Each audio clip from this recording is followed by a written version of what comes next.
If you are dumb enough to die by getting your ponytail caught in the garbage disposal of your sink, then your death is probably doing a huge favor to the human race. Jesse Shade here for Awfully Good Movies, on behalf of the JoBlo YouTube network. And with so many cheap horror flicks coming out to theaters at any given time, it's hard to tell which of them might age to become a bad movie classic. And one film that certainly passed that challenge was 2017's Wish Upon, the horrific tale of a teenage girl who obtains a magic music box that will grant her 7 wishes, but will kill a person close to her every time that she does. It's like Stephen King's The Monkey had sex with the Bye-Bye Man, and our Awfully Good horror expert Tyler Nichols is going to tell you all about it in this wish-granting episode of Awfully Good Movies.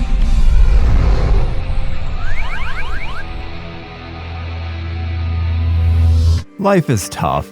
Sometimes you just find an ancient Chinese music box that operates via monkey's paw rules, and you just want to make your life better. Sure, some people may die in the process, but that doesn't matter, does it? Because then we get money or popularity or whatever other stupid things a teenager would wish for. What could go wrong? Turns out just about everything. So let's get into the PG-13 wish fulfillment of Wish Upon. Now, I've got a drinking game not just for this movie, but for this video itself. Take a drink every time you hear the word wish. Pace yourself, ladies and gents. Let's break down this turd. When the music ends, the blood price is paid. Tell her I said thanks. The movie starts out with this idyllic look at a small town family. The daughter is out playing and it's got a lighthearted air to it. This is all just to set up so young Claire can discover her mother killing herself. And when I say discover, I mean she literally walks in when her mom tips over the stool to commence the hanging. This spotlights something that Wish Upon absolutely loves: loud noises in the edit. Oh, PG-13 horror. I'm not talking a sudden cat jumping out or something else in the world that would reasonably make noise. I'm talking this over-the-top sound design that's intended to make us go, "This is scary!" And my favorite thing about all of this is this fucking bike. Remember when the little girl got home and set her bike down? Well, it hasn't moved for a whole decade apparently, because it's in the exact same spot. And even the amount of grass that is there isn't enough to represent so much time having passed. So that means that this has been repeatedly picked up during mowing day and then carefully set back on the exact same spot. When a filmmaker decides to age something up to show that time has passed, they don't tend to pick an object that is easily movable. Or hell, maybe she's leveled up her bike over the years as she's gotten older. So she's likely outgrown it, giving all the more reason for her to get rid of this damn thing. Okay, I'll move on from the bike. The villain in Wish Upon is definitely my co-star, The Box.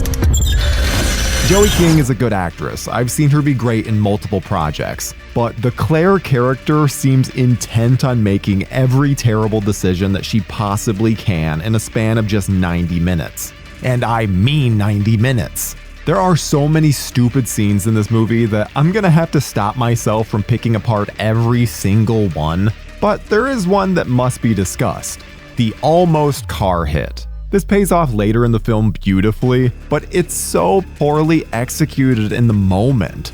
See, Claire is riding her bike and offers to get her uncle's paper, so she pulls out in the middle of the road, almost gets hit, and then we're hit with this wonderful exchange. Get off the road, winner! I'm trying to drive here! Excuse me, you definitely almost hit her. This girl is just unnecessarily mean to Claire, like throwing her coffee at Claire's banner. My bad. Seriously, bird ass? And that's how you know this lady is evil. Who wastes an $8 drink? Get off the road, winner! And why are you calling her a winner? Is this some kind of teen irony I'm too old to get? Claire just falling into the garbage cans and skinning her knee definitely reminded me of something. When she finally gets to school, she notices her dad dumpster diving with his buddy, and she freaks the fuck out. I guess that's understandable since no kid in their right mind wants their dad digging through the trash at their school. In fact, what the hell is Ryan Phillippe's job here? Are professional trash diggers a thing? Because that seems like the kind of thing you do when you're unemployed. Which, wait a minute, if this is his job, then why the hell was that bike there at the beginning? He could have hawked that for money ages ago. I'm telling you, everything goes back to that damn bike. And it seems like his digging through the trash isn't even money related, as once they make it big, he's still digging through the trash. He just loves it, apparently. And it turns out his job is super important because it's how we're introduced to the Chinese music box, which unleashes the horror in the film. I said horror, not whore. Though that'd be a fun music box too. Claire figures out that it gives her 7 wishes, completely unaware of the consequences. I wish that Darcy Chapman, I don't know, but just like go rot. And then she just actually finds out that the poor girl is rotting. Okay, maybe not poor girl, she kind of deserved it. But still, this feels like a crazy ramp up. And we're still expected to like Claire? As expected, the music box takes a bit of a monkey's paw approach, giving a bit of a twisted result for Claire's wishes. So while Darcy's face rots, it results in Claire's dog Max dying. It all just gets more and more ridiculous as the movie goes on. Claire makes a wish and someone in her life dies in a horrible way. She wants the popular guy, and Paul falls in love with her, but it makes her great uncle pass. He's rich, so she wishes to be in his will, which causes her friendly neighbor, played by Sherilyn Fenn, to pass like she's Miss Luton from Final Destination. Claire wishes for her dad to be less embarrassing, which then causes her friend Ryan's cousin, who helped her decipher the writing on the music box in the first place, to die. Which brings me to a little PSA. Please don't keep sharp pieces of art that you can easily fall into just lying around the house, or it can end up not so great. I wish that I was the most popular girl in school. Causing her to lose her actual friends, with Meredith perishing in an elevator. Her 6th wish comes when she wishes her mother never committed suicide, also giving her 2 new sisters in the process. This gets her dad killed, meaning she needs to use up her final wish to get her dad back. So she wishes that she can find the music box before her dad ever does, therefore preventing all of the events in the film. The cause and effect nature feels very thinly written and convoluted. Could have been more interesting with a little more thought put into it, but that could sum up the majority of this film. The explanation for the music box itself is really stupid, with a Yagwai spirit taking up residence inside it after a young girl lost her family and sought revenge. I don't think we needed that level of detail and would have worked better with less explanation. It's an evil box that grants wishes. Why do we need to know more? If anything, we just need to know how to stop it, which appears to happen once the 7th wish is granted. Only one problem. The demon then comes for that person's soul. This does at least allow Claire the closure to realize that her mom used the box herself and was killed by the demon upon completion of her 7 wishes, not suicide. Though you have to wonder what things she was wishing for, because it's not like there's some mystery in the film of, oh yeah, before your mother passed, a bunch of people in our life died. Which then brings the question of why Ryan Philippe wasn't killed then. Or hell, even Claire herself. Are they saying she reset her own world too? How many times has Philippe died because of this damn demon?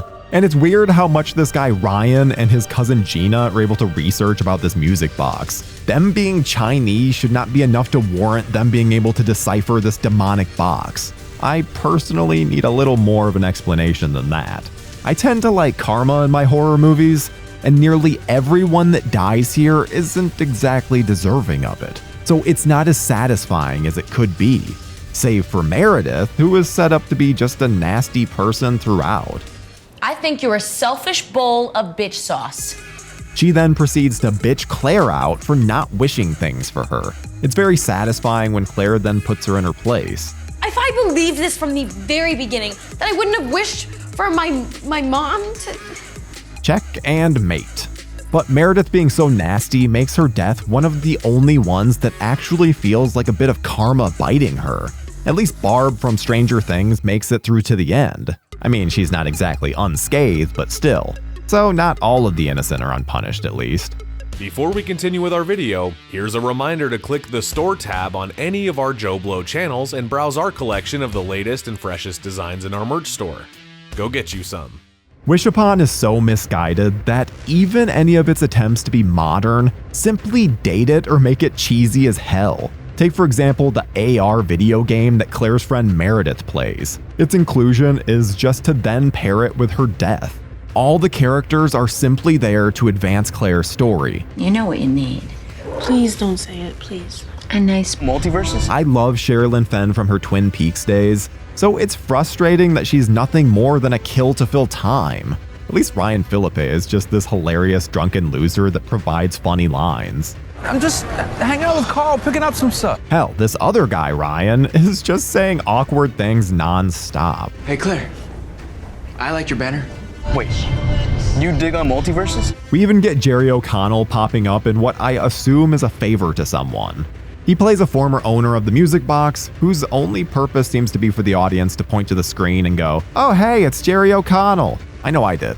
Claire ramps up from innocent that doesn't know she's causing harm to, I have 2 wishes left, and if you do not go away, I will use one on you, and I swear I'll use it on you. and all it really takes is the death of Meredith. So she apparently didn't care about her dog, her uncle, or her neighbor. They probably should have saved her going this psycho for after her dad's extreme chainsaw death. At least that would have made a little more sense. Wish Upon wraps up pretty succinctly, with Claire using her final wish to reset the world to how it was at the beginning of the film.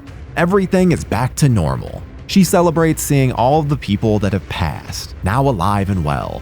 Claire can go on with her life. Just kidding. The demon needed her soul somehow, and I know it's supposed to be serious, but it feels more like Anna Faris at the end of Scary Movie. Far more unintentional comedy than anything. I love scaring people. It's gonna scare the crap out of people. Which is why I'm giving Wish Upon an awfully good rating of an A-, because selfish wish fulfillment has never been so hilarious. We may have never gotten the sequel that was teased at the end. Sorry, Ryan. The film we did get is awfully good gold. I didn't see her. Are you laughing? You just hit a girl.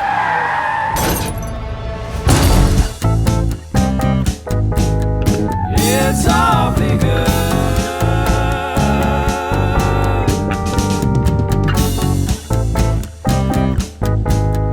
It's awfully good.